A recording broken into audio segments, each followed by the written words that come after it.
सिद्धिभ्यः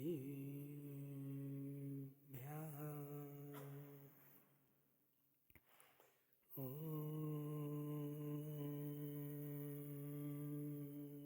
नमः सिद्धिभ्यः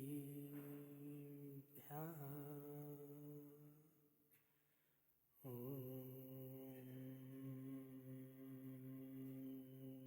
नमः सिद्धिभ्यः तज्जयति परं ज्योति समं समस्तैर्नन्दपर्यायैः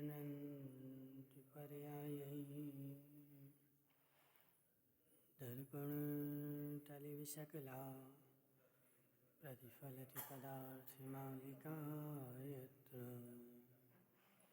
नमो हरिहन्ताणं नमो सिद्धाणं नमो वैरियाणं नमो अध्यायाणं नमो लोहिषविशाहुरं। पंच परमेष्टि भगवान के अनंत अनंत सिद्ध परमेष्टि भगवान के 1008 देवादेव वासुपूज भगवान के 1008 देवादेव पारसनाथ भगवान के आचार्य भगवान अमृत चंद्र स्वामी के आचार्य भगवान विद्यासागर जी महाराज के आचार्य भगवान विशुद्ध सागर जी महाराज के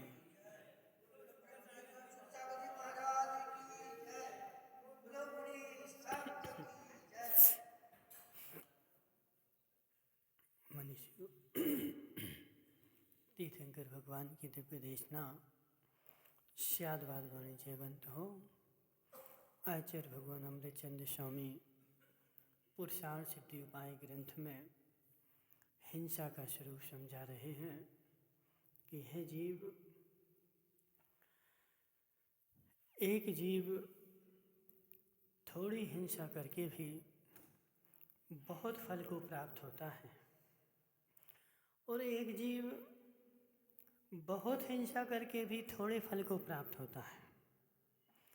हिंसा थोड़ी सी होगी, फल बहुत सारा मिलेगा।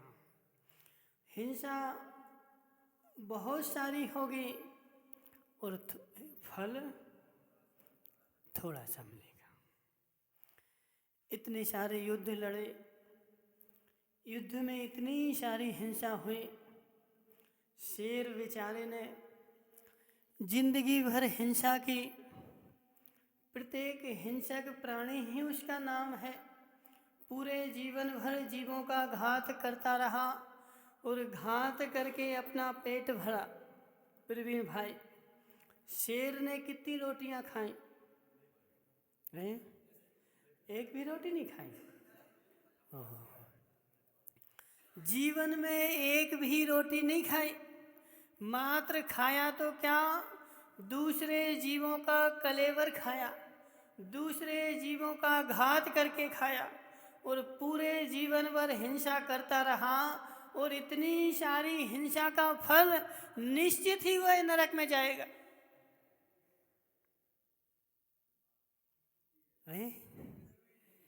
जरूरी नहीं है। क्यों? जीवन भर तो उसने घात किया ना, आज तक उसने रोटी नहीं खाई और हमने रोज रोटी खाई, आज तक जीवों को नहीं खाया। हम तो स्वर्ग में जाएंगे।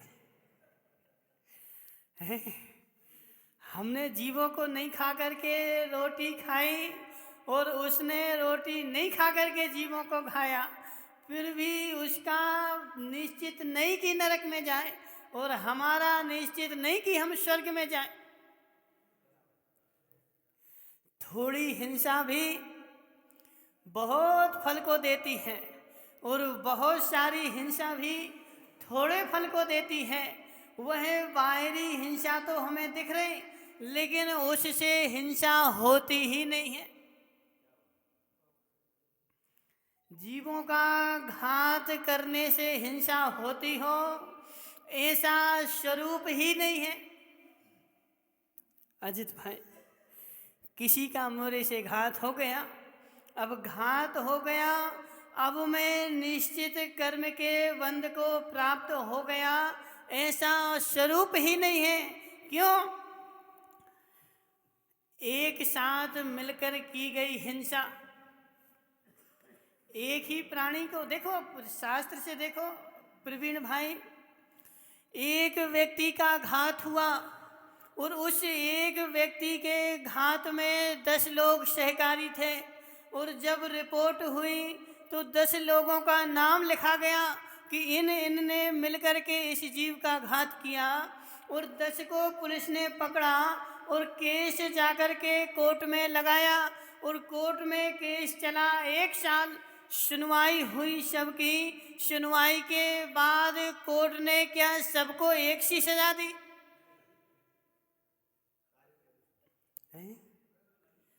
एक जीव का घात हुआ ना, और एक जीव का घात करने के लिए 10 लोग सहकारी थे। 10 ने मिलकर के, किसी ने हाथ पकड़े, किसी ने घात किया, किसी ने हथियार पकड़ा, किसी ने सहयोगी बना, और 10 के 10 लोग को क्या एक सी सजा होगी? मुकेश गांधी, क्या 10 को एक सी सजा होगी? नहीं, 10 के 10 जीवों को एक सी सजा नहीं होगी। किसी को 1 साल की, किसी को 4 साल की, किसी को 10 साल की, कोई 6 महीने का, और किसी को मात्र जुर्माना भर के छोड़ दिया जाएगा। ऐसा क्यों मनसुख लाल जी? ऐसा क्यों? 10 ने मिलकर के घात किया ना, 10 ने मिलकर के घात किया था, लेकिन उनका उपयोग सबका भिन्न भिन्न था, सबकी परिणति भिन्न भिन्न थी। किसी ने ज़्यादा जोर लगाया था, किसी ने कम जोर लगाया था, किसी के कसाय भाव ज़्यादा थे, किसी के कसाय भाव कम थे। मिलकर की हुई हिंसा भी है, समझना, मिलकर की हुई हिंसा भी सबको एक सा फल दे, ऐसा वस्तु का स्वरूप नहीं है। तुमने बाहर में मिलकर के हिंसा की, लेकिन अंतरंग में क्या किसके चल रहा था? प्रवीण भाई समझना, तुम कुदेव के मंदिर में गए, और कुदेव के मंदिर में जाने के बाद 10 लोग और तुम्हारे साथ गए थे, क्या सबको एक सा पाप का बंध होगा?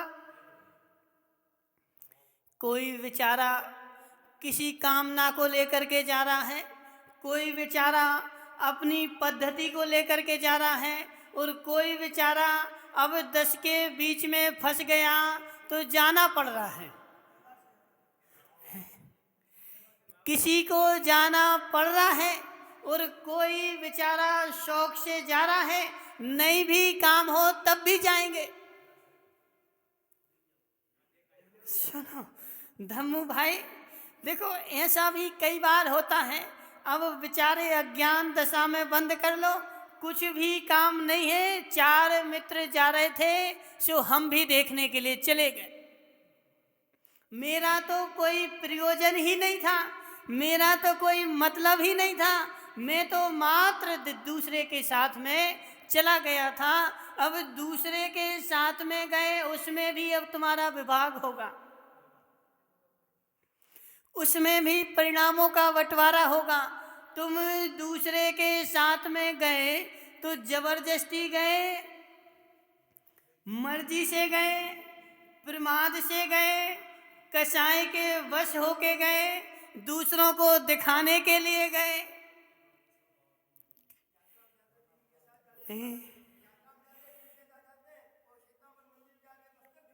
अब सुनो सुमती लाल जी, यात्रा में गए। अब यात्रा में गए, देखो संसार तो देखेगा मात्र किसको? द्रव्य को ही देखेगा। संसार तो मात्र द्रव्य को देखेगा। सुमती लाल जी बस भर के यात्रा के लिए गए, और यात्रा के लिए जाकर के देखो कितना पुण्य का काम किया। अब सुमती लाल जी को स्वर्ग जाना नक्की है। इतने लोगों के साथ यात्रा को गए ना, भगवान के दर्शन करने गए। अब सुमति लाल जी का मोक्ष जाना पक्का हो गया। अब मोक्ष के अलावा कहीं नहीं जाएंगे। अब उस यात्रा में भी अपने भावों को देखो मुकेश गांधी। यात्रा में भी एक बस में यदि 50 लोग यात्रा के लिए गए तो क्या 50 को एक से ही पुण्य का बंध होगा?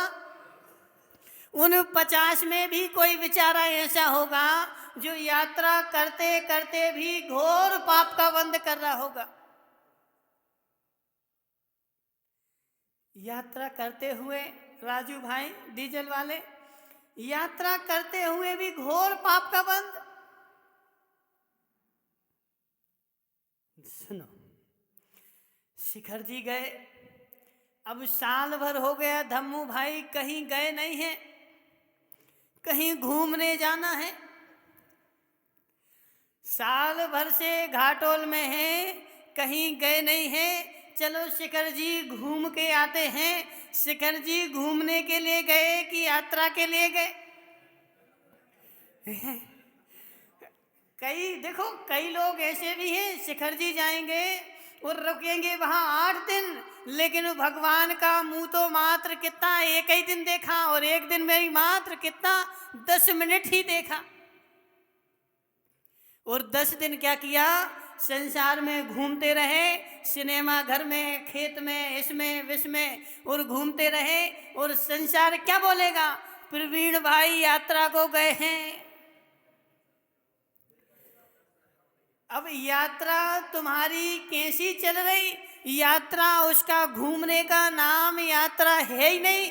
यात्रा का मतलब क्या है कि वह भगवान जो मोक्ष चले गए उनके प्रति मेरा श्रद्धा भाव है, उनके गुणों के प्रति मेरा आह्लाद भाव आया कि हे भगवान, मैं तो मोक्ष नहीं जा पाया, मैं तो तुम्हारे जैसा नहीं बन पाया, लेकिन मैं उस भूमि की ही वंदना कर लूं जिस भूमि पर बैठ करके आपने अपूर्व करण अन्वितीकरण के परिणाम करके और क्षीण कषाय को प्राप्त करके और आप अयोग केवली होकर के मोक्ष गए, वह भूमि की ही मैं वंदना कर लूं।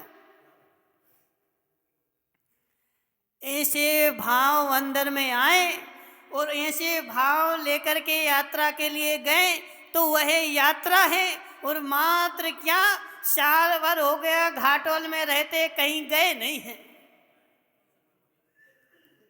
सुनती लाल जी, साल भर से कहीं गए नहीं। चलो बोले चक्कर लगा के आते, घूम के आते, तो वह घूमना तो मात्र संसार भ्रमण का ही कारण है।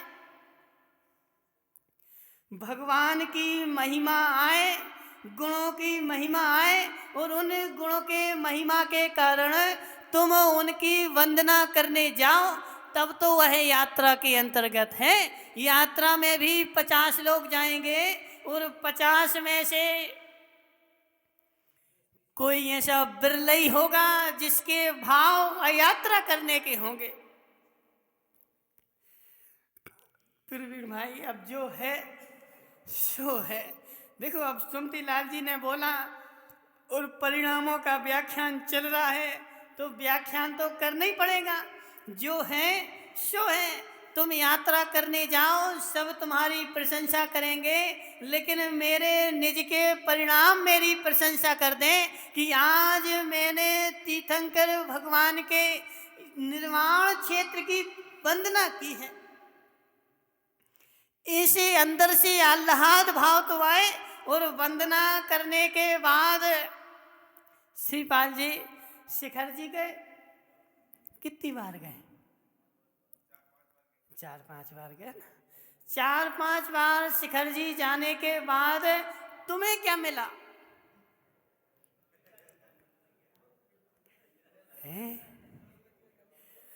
बोलो ना। 4-5 बार शिखर जी गए, तुम्हें क्या मिला? बोलो महाराज, घूमने का मौका मिला हमें। उन जिनकी वंदना करने गए थे, जिनके लिए गए थे, उन्होंने तुम्हें कुछ दिया कि नहीं?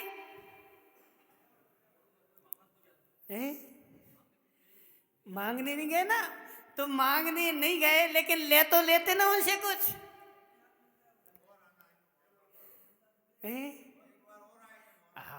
बोले क्या इनका क्या नाम है जी? प्रवीण के काका जी हैं। ओहो, प्रवीण के काका जी क्या बोल रहा है? बोले महाराज हम तो मांग के आए कि अभी और संसार में आना है हमें, और संसार में रहना है हमें, हम तो यही मांग के आए। यही मांगते रहोगे और आना है और आना है, यही मांगते कि भगवान अब ना आना पड़े। क्या भगवान मैं और आता रहूं और आता रहूं और आता रहूं, इसका मतलब क्या है? और बार बार आओगे, बार बार आओगे, संसार मेरा दीर्घ होगा तभी तो बार बार आओगे। संसार बढ़ाने के लिए गए थे कि घटाने के लिए गए थे? और मांग के क्या आए?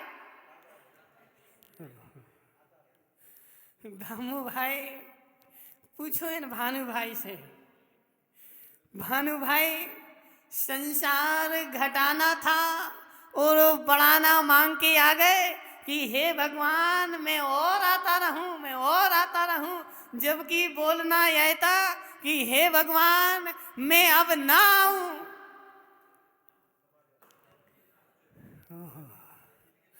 पवनलाल जी समझ में आ रहा? नहीं आ रहा?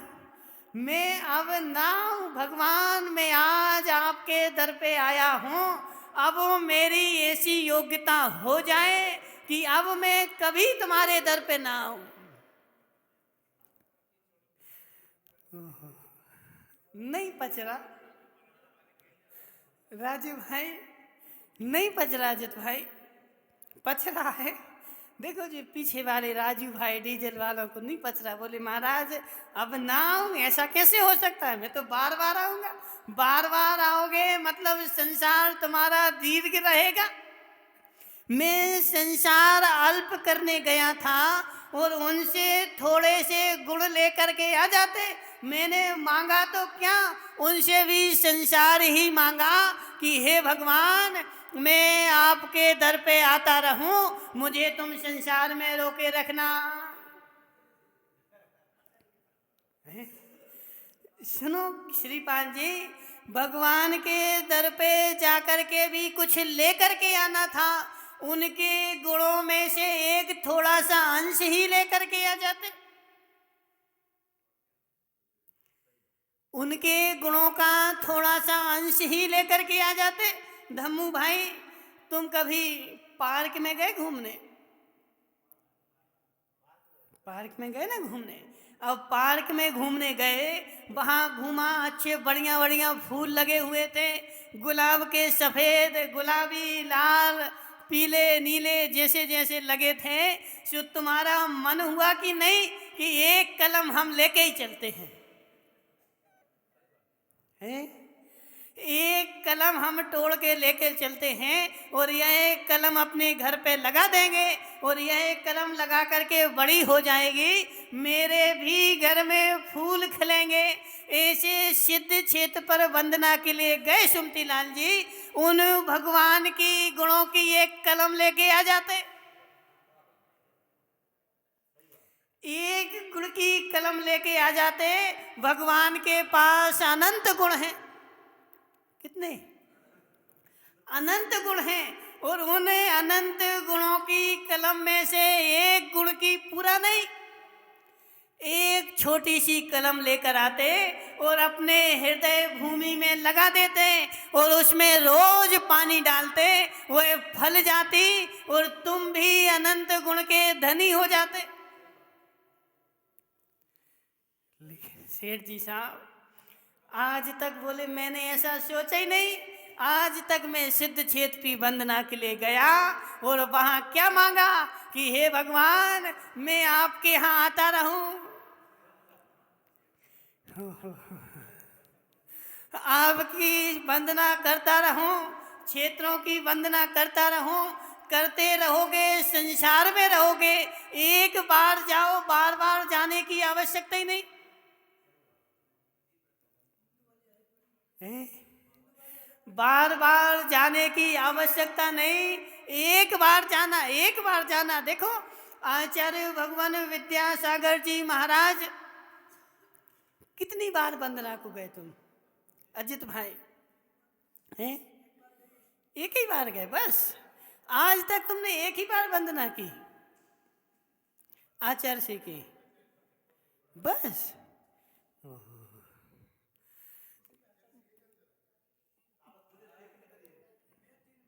3 बार गए। बदामी लाल जी तुम कितनी बार गए?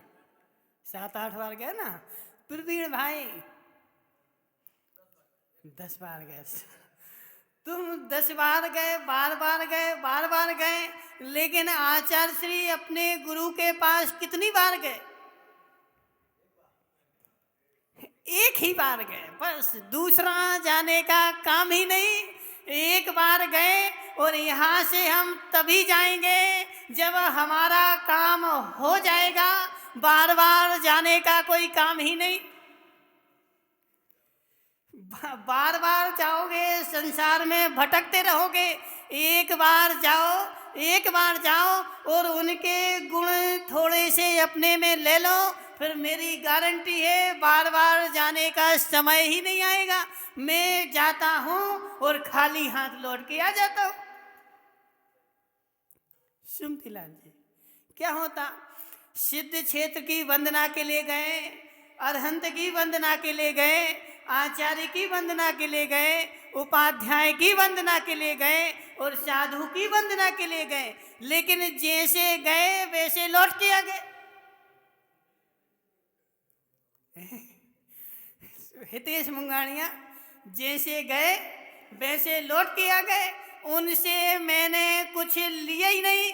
यदि उनसे थोड़ा सा भी ले लेते तो जैसे तुम्हारे घर में वह गुलाब की कलम फल रही है, ऐसे वह गुण भी तुम्हारे में आज फल रहा होता और ऐसे फल रहा होता कि बार बार जाने की आवश्यकता ही नहीं पड़ती। आचार्य श्री एक बार ज्ञान सागर के पास गए और वहां जाकर के बोले हमारा गाड़ी का त्याग। क्यों? क्योंकि अब बार बार ना आना पड़े। गाड़ी वाले क्या होता पवन लाल जी, गाड़ी वालों का क्या होता? बोले आज यहाँ है कल ना जाने कहाँ है। समझना, आज यहाँ कल वहाँ परसों वहाँ और ऐसे भटकन होती रहेगी। इसलिए आज से मेरे गाड़ी का त्याग। अब मुझे कहीं जाना ही नहीं। जब तक मैं आपके गुण ना ले लूं तब तक मैं कहीं नहीं जाऊंगा।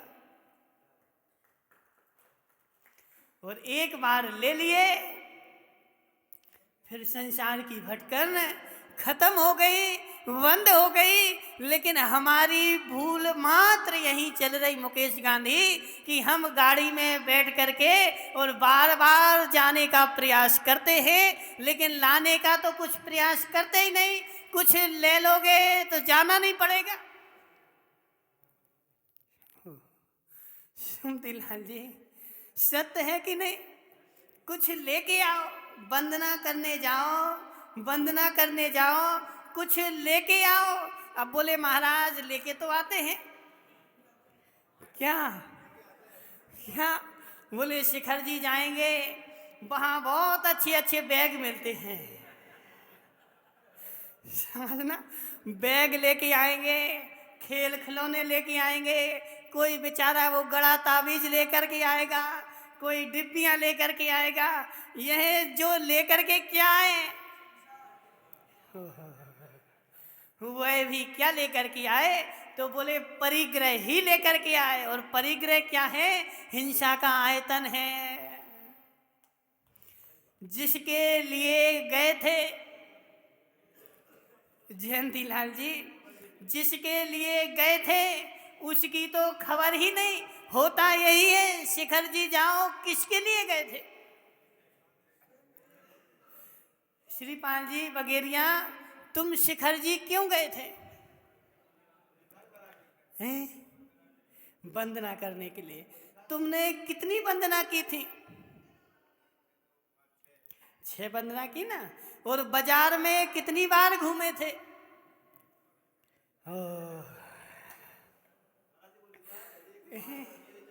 सुनो जरा, शिखर जी की वंदना तो 6 ही की, लेकिन इस बाजार में कितनी बार घूमे? तो बोले बाजार में बहुत बार घूमे। तुम्हारी नजर वंदना के ऊपर थी कि बाजार के ऊपर थी?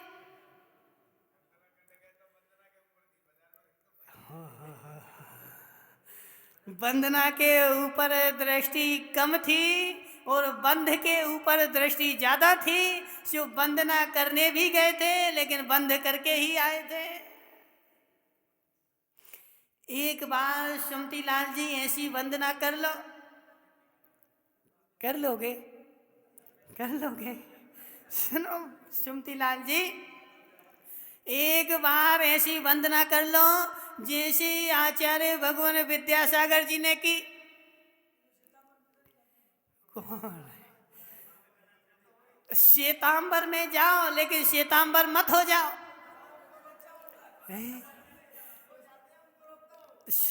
सुनो सुमति लाल जी, एक बार ऐसी वंदना करो, एक बार ऐसी वंदना करो जैसी आचार्य भगवान विद्यासागर ने की कि एक बार मैं गया और दूसरी बार जाने का काम ही नहीं। उनके गुणों में से कुछ तो ले लो।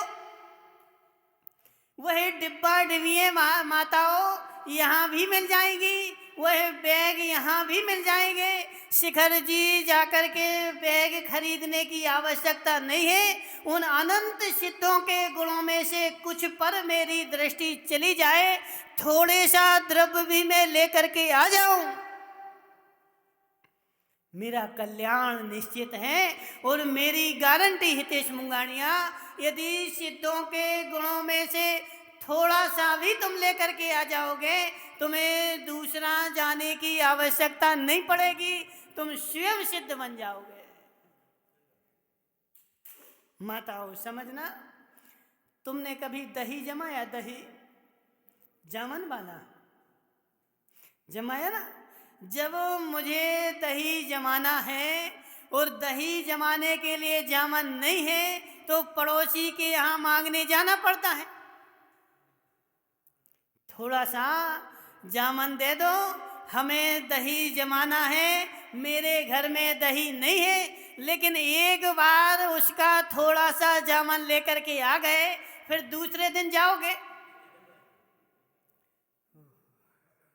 सुनो धम्मू भाई, एक दिन लेके आ गए ना, उसने कटोरी में थोड़ा सा जामन दे दिया, एक दिन लेकर के आ गए, अब दूसरे दिन मांगने की आवश्यकता पड़ेगी? नहीं पड़ेगी। क्यों? मैंने अपना जामन बना लिया ना, मैंने अपने यहाँ दही बना लिया, मेरे पास बहुत सारा जामन हो गया। लाया तो था इतना सा,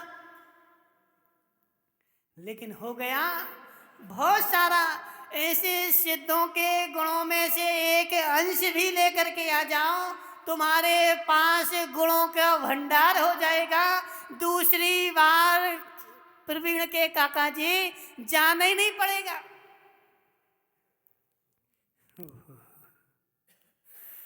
बोले महाराज जी उल्टी उल्टी बातें क्यों बता रहे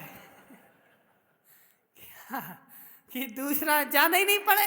हम तो ये सोचते कि जाते रहें, ऐसी बोलो कि बार बार जाते रहें। हमें ऐसा नियम दो कि बार बार शिखर जी की वंदना करें। में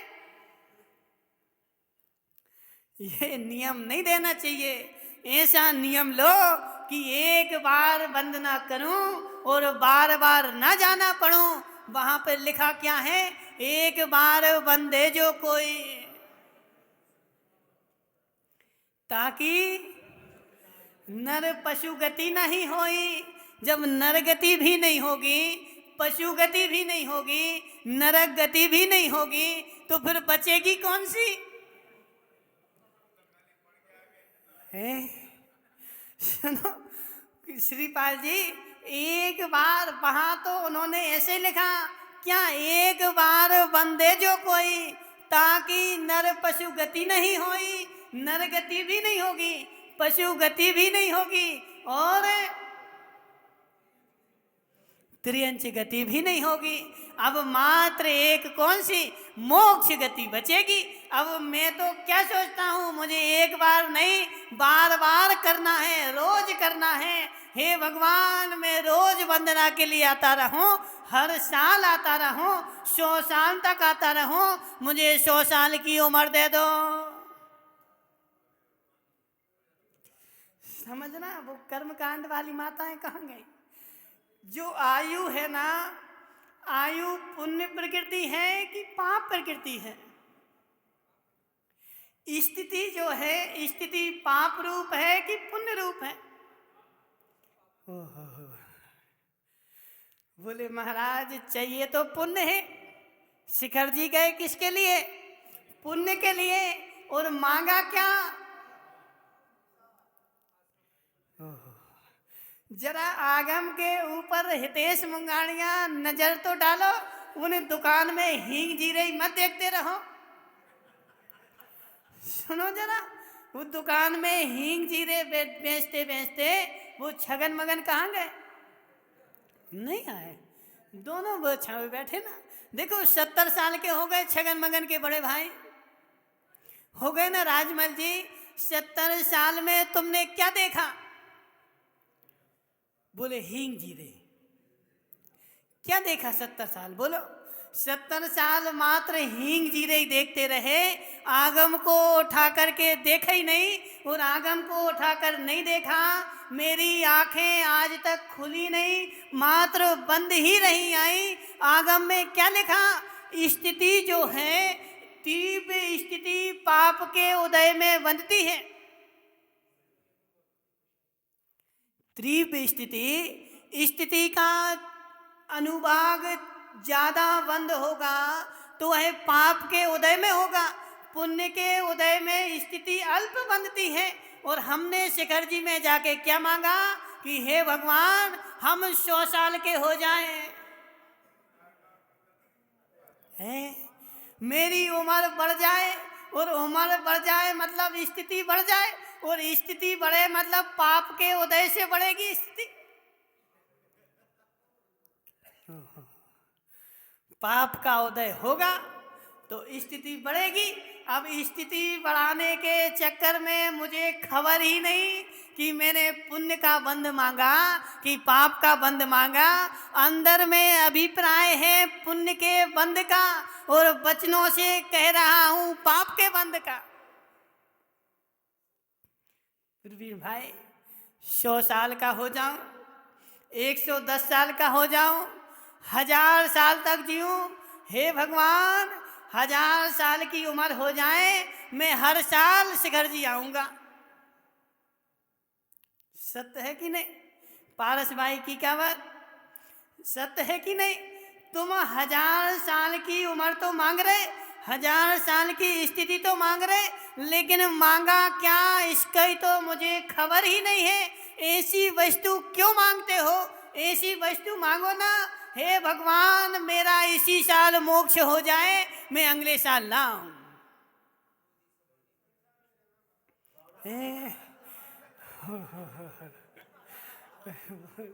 देखो, उद्देश्य तो वही है, अंदर का उद्देश्य तो वही है।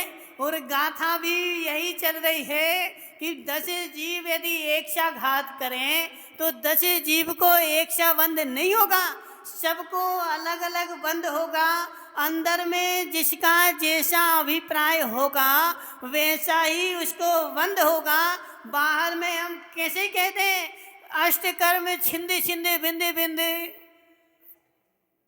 क्या समझना? मन शुक्ला जी, शांति धारा करोगे, भगवान से बोलोगे अष्ट कर्म छिंदी छिंदी भिंदी भिंदी, मोहिनी कर्म छिंदे छिंदे भिंदी भिंदी, हे भगवान मेरी देवी सुखी हो जाए।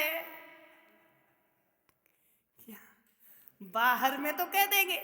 अब समझना अजित भाई लालावर, शांति धारा में बोलते कि नहीं, मोहिनी कर्म छिंदे छिंदे भिंदे भिंदे, अष्ट कर्म छिंदे छिंदे भिंदे भिंदे बोलते कि नहीं।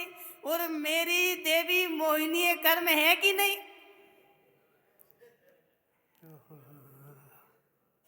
जब जब हसमुख पंडित जी शांति धारा करते हुए बोलते कि मोहिनी कर्म नष्ट हो जाए, छिंद छिंद भिंद भिंद हो जाए, तो क्या ऐसा अभिप्राय होता कि देवी भी छिंद छिंद भिंद भिंद हो जाए?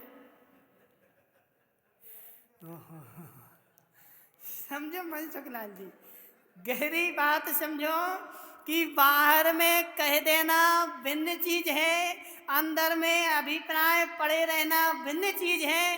अंदर का अभिप्राय पड़ा है, बंद तो वैसे ही होगा, बंद तो अभिप्राय के अनुसार ही होगा। जो अभिप्राय होगा कि बाहर में भले कह दो कि मोहिनी कर्म नष्ट हो जाए, लेकिन अंदर में ऐसा रहता कि मेरा घर परिवार सुखी हो जाए, मेरा घर एक और बन जाए, तो घर और बनेगा अष्ट कर्म के उदय से बनेगा कि अष्ट कर्म के नाश से बनेगा?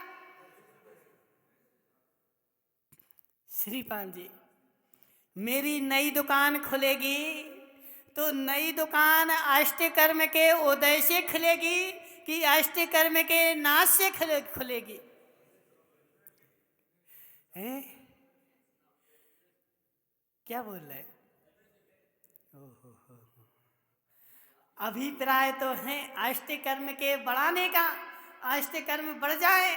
हे भगवान, ऐसा पुण्य बढ़ जाए, ऐसी पुण्य प्रकृति बढ़ जाए, मैं संसार में अनंत काल तक धनी बना रहूं, पैसा आता रहे, मेरा पैसा कहीं ना चला जाए। और भगवान की शांति धारा कहते हुए कह रहे कि 8 कर्म नाश हो जाए। जब 8 कर्म नाश होंगे तो पैसे का नाश होगा कि नहीं? मकान का नाश होगा कि नहीं? देवी का नाश होगा कि नहीं? इंद्रिय सुख नष्ट होंगे कि नहीं? और यदि नष्ट होने लगे तो बेचारा आता है, बोले शांति धारा कर ले। अब वो भगवान ही देखो, भगवान भी असमंजस में पड़ जाते कि मैं करूं तो क्या करूं। भानु भाई, अब वो भगवान भी सोच में पड़ जाते कि कह रहा है कुछ और चाह रहा है कुछ। जब अष्ट कर्म नाश होने लगे, मेरा घर नष्ट होने लगे, संपत्ति जाने लगे, सो बेचारा घबरा जाता। अब 8 कर्म जाएंगे तो संपत्ति तो जाएगी जाएगी। मनसुख लाल जी समझना, जब 8 कर्म तुम्हें तो मांग करके आए कि हे भगवान 8 कर्म नष्ट हो जाएं, अब वह नष्ट ही तो हो रहे हैं। भानु भाई, इसलिए भगवान से जो बोले ना, वह संभल के बोलना। अभिप्राय क्या है तुम्हारा? मैं बोलने के लिए तो बहुत कुछ बोल देता हूँ, लेकिन जैसा बोलता हूँ वैसा मेरा अभिप्राय किंचित मात्र भी नहीं है।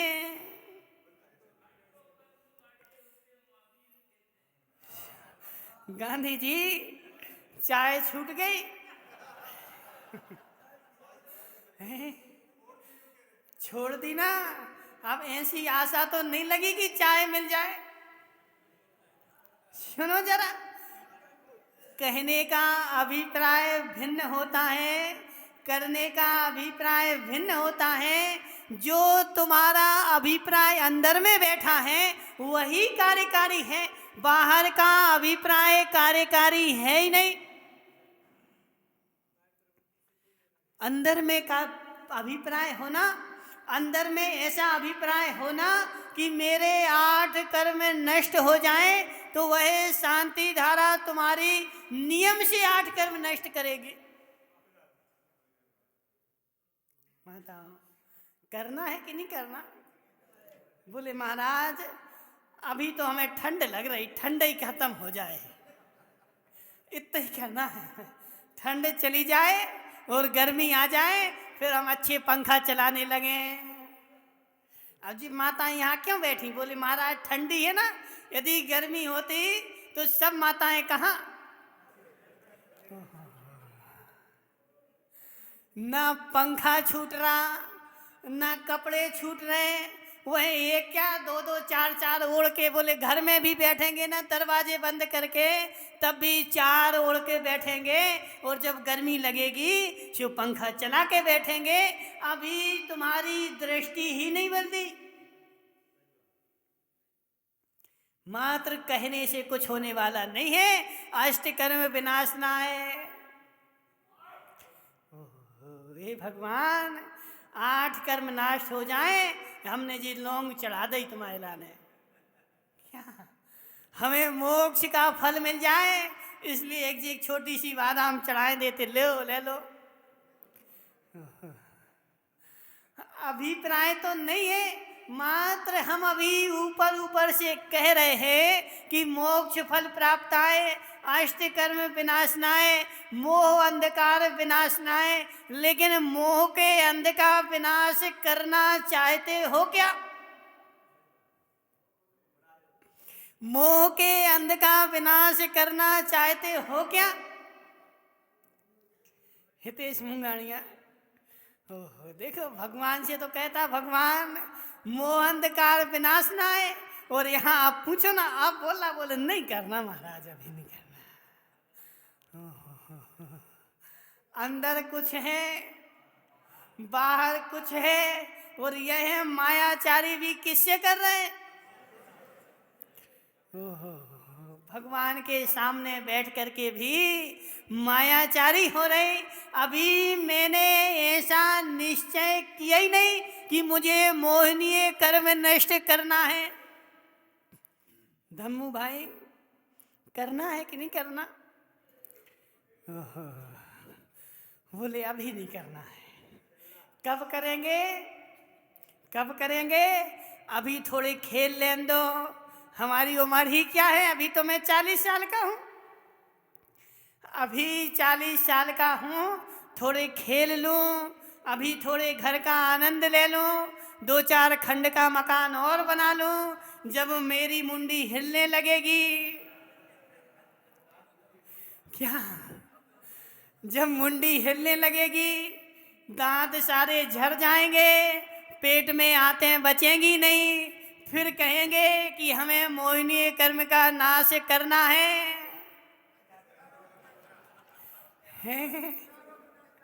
सुनो अजय तो भाई, फिर भगवान कहेंगे कि अब समय निकल चुका, ओवर डेट हो गई, अब ओवर डेट हो गई, अब समय नहीं है कर्म के नाश का। अब तो तुम जाओ, अनंत गतियों में भटको, और योनियों में भटकने के बाद फिर मनुष्य गति में आना, और फिर सोचना, और फिर जब मैं मनुष्य गति में आऊंगा तो फिर मेरी सोच ही नहीं बनेगी। सुनो जरा, देखो जब योग्यता रहती ना, ऐसा होता कि नहीं?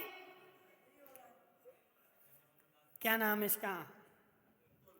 अतुल भाई, तुम्हारे बैंक में कोई फीस भरी जाना हो, कोई योजना निकली हो, आज से योजना निकली और 1 महीने बाद लास्ट डेट है, तो जब तक 20 दिन तक तो बेचारा कोई नहीं आएगा। क्या अभी तो महीना भर है ना, 1 महीना डला, चले जाएंगे फुर्सत में। अभी महीना भर डला, और जब 4 दिन बचेंगे तब, जब 4 दिन बचेंगे फिर भीड़ में धक्का खाएंगे, और धक्का खा करके और बेचारे फिर बाद में रह ही जाएंगे कि अब इनका नहीं भरा गया, इनको योजना का लाभ नहीं मिला। सुमती लाल जी, बना लो योजना।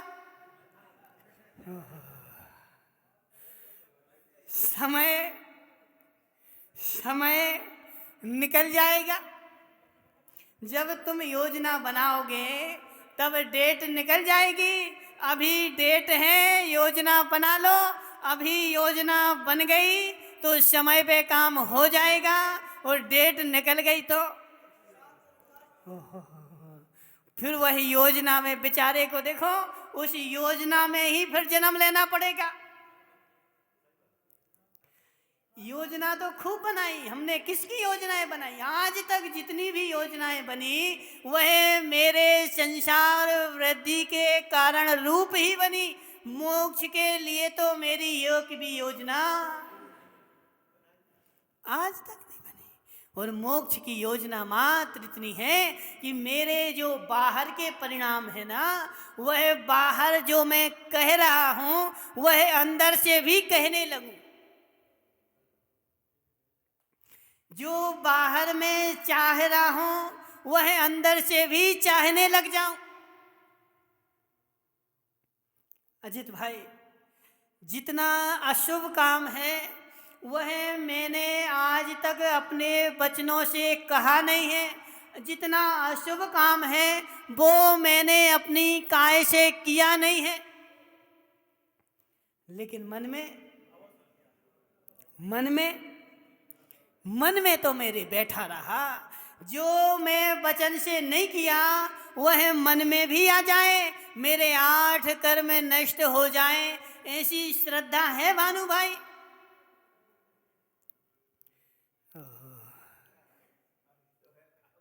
सुनो जरा, इसलिए कल से तुम पूजा करना, और पूजा करके यह मत कहना अष्ट कर्म विनाशनाय, ऐसा कहना पाप कर्म विनाशनाय धूपम निर्वापमिति। ठीक है ना? क्या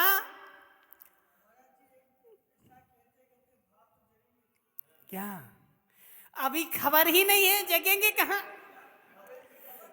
अभी खबर ही नहीं है मैं क्या कह रहा हूँ, कैसे कह रहा हूँ, किस लिए कह रहा हूँ, ये तो खबर ही नहीं है। अभी अभिप्राय तो मेरा यह है कि पाप विनाश हो जाए और पुण्य का उदय हो जाए। अभी पाप और पुण्य के दोनों के नाश का अभिप्राय है क्या? कीर्तेश भाई, पाप के पुण्य के दोनों के विनाश का अभिप्राय है क्या? लेकिन जब 8 कर्म विनाश होंगे तो पाप और पुण्य दोनों विनाश होंगे कि नहीं? और पाप और पुण्य का विनाश का मेरा अभिप्राय है क्या? भानु भाई, पाप का पुण्य का दोनों का नाश हो जाए ऐसी मेरी भावना है क्या?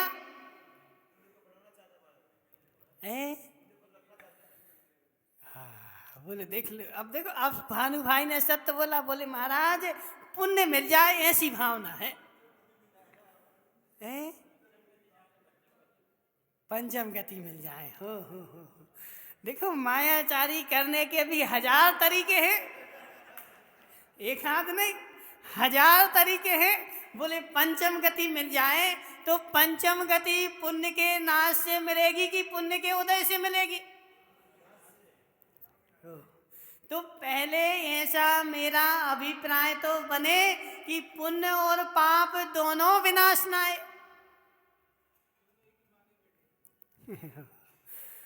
राजू भाई, डीजल वाले नहीं पच रहा। देखो, आगम को पचाना तो पड़ेगा ही। पहले पचाना सीखो, फिर खाना सीखना। अब पचेगा नहीं, खा लोगे दस्त लग जाएंगे, लोटा लेके रात भर बैठना पड़ेगा। वो ठंड वैसे ही हो रही, समझना, ठंड हो रही, इसलिए पहले पचाना तो सीखो। मैंने पूजा की है, कहा क्या है? अष्ट कर्म विनाशनाय धूपम निर्वपामिति, मोक्ष फल प्राप्ताय फलम निर्वपामिति। तो जब मोक्ष का फल लगेगा तो पुण्य का फूल झड़ेगा कि नहीं? माधव, समझना, जब फल लगता है तो फूल रहेगा कि नहीं? पुण्य फूल के सदृश है। पुण्य का फूल लगा है, लेकिन मोक्ष का फल तभी आएगा जब पुण्य का फल भी झड़ जाएगा। अजित भाई, फूल भी बना रहे और फल भी मिल जाए ऐसा त्रिकाल में होने वाला नहीं है। जब फल आएगा तो फूल झड़ जाएगा। फूल को जड़ाने के लिए तैयार हो कि नहीं? बोले महाराज फल आएगा तो वो तो सड़ जाएगा, पहले मैं फूल की सुगंध तो ले लूं, कितना खुशबू वाला फूल है। सुनो मनसुख लाल जी, समय हो गया, फूल खुशबू वाला है, फूल की सुगंध तो ले लूं, और यदि फूल तोड़ करके सूंघने बैठ गए, फल त्रिकाल में लगने वाला नहीं है। फूल जो जो फूल को सूंघने बैठेगा उसके पास फल आने वाला नहीं है। फूल को सूंघ लो या फल को ले लो, पुण्य के फूल को जो सूंघने बैठेगा उसको मोक्ष का फल मिलने वाला नहीं है। और हमारे साथ क्या हो रहा है? हमारे साथ क्या हो रहा है? सुनो मुकेश गांधी, हमारे साथ क्या हो रहा है? पुण्य का फल मेरे यहाँ लगा है और मैं उस पुण्य के फूल को सूंघ रहा हूँ, और उस पुण्य के फूल को तब तक सूंघूंगा जब तक सूख न जाए। सुमती लाल जी, मायाचारी करना बंद कर दो, मायाचारी करना बंद कर दो। मोक्ष फल प्राप्त आए फलम निरुपामिति, तुम्हें मोक्ष का फल चाहिए ही नहीं, पुण्य का फूल लगाना, उसको सूंघना बंद करना पड़ेगा।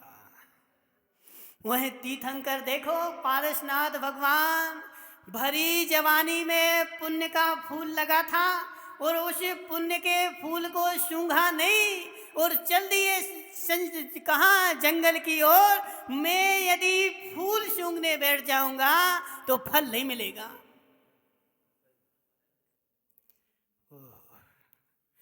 घोर मायाचारी धम्मू भाई, घोर मायाचारी, मुझे पता है फूल सूंघने वाले को फल नहीं मिलता। अब प्रवीण भाई बेचारा यहाँ वहाँ देख रहा है, बोले महाराज अब जाएं तो कहाँ जाएं? फूल सूंघो, फूल सूंघो, और उस फूल को भी तभी छोड़ेंगे जब वह मुरझा जाएगा, उसकी खुशबू खत्म हो जाएगी। ऐसी मेरी पर्याय में पुण्य का फूल लगा है और इस पुण्य के फूल को मैं खूब भोगूंगा। जब तक वह पुण्य का फूल मुरझा न जाएगा तब तक मैं मानने वाला नहीं हूँ। और खूब पुण्य के फूल को सूंघो, और खूब पुण्य के फूल को सूंघने के बाद फिर खूब चारों गति में गमन करना। मनुष्य गति तो मिली ही इसलिए है। क्या? सुनो जरा, देखो अब बसंत का मौसम आ रहा है माताओं। बसंत के मौसम में सारे फूल, सारे पत्ते सब झड़ जाएंगे। अब कब आएंगे?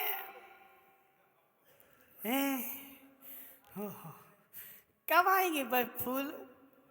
राजू भाई देखो, राजू भाई बोल नहीं रहे। अब फूल कब आएंगे? बोले महाराज जब बरसात का मौसम आएगा तब फूल आएंगे। ऐसे श्रीपाल जी वगैरह तुम्हारा अब बसंत का समय आने वाला है। सुनो सब झड़ जाएंगे। देखो प्रवीण के काका जी के झड़ गए कि नहीं? काका जी अब कब आएंगे? एक बार झड़ गए फिर आने वाले नहीं है। ऐसे मेरी पर्याय में पुण्य का फूल लगा है और इस पुण्य के फूल को मैं खूब सूंघूंगा, और तब तक सूंघूंगा जब तक इसकी खुशबू खत्म ना हो जाए। ये खुशबू खत्म होके झड़ जाएगा। और फिर मैं चारों गति में गमन करूंगा, चारों गति में भ्रमण करूंगा, और अनंत काल बाद जब बरसात का मौसम आएगा तो फिर फूल लगेगा और मैं फिर भोगूंगा। सुन लो अजित भाई लालावर, मैं अनंत काल से संसार में क्यों हूं? क्योंकि फूल लगा था और फूल की खुशबू लेता रहा। उस फूल की खुशबू मैंने छोड़ी नहीं। फूल की खुशबू छोड़ देता तो फल लग जाता है। फूल की खुशबू छोड़ देता तो फल लग जाता, लेकिन फूल की खुशबू छोड़ी नहीं गई, इसलिए आज तक मोक्ष का फल लगा नहीं है। और जब तक फूल छोड़ोगे नहीं तब तक फल लगेगा नहीं। फूल जाने के बाद ही फल लगता है। ऐसे पुण्य का फूल जाएगा तभी मोक्ष का फल आएगा। पक्का?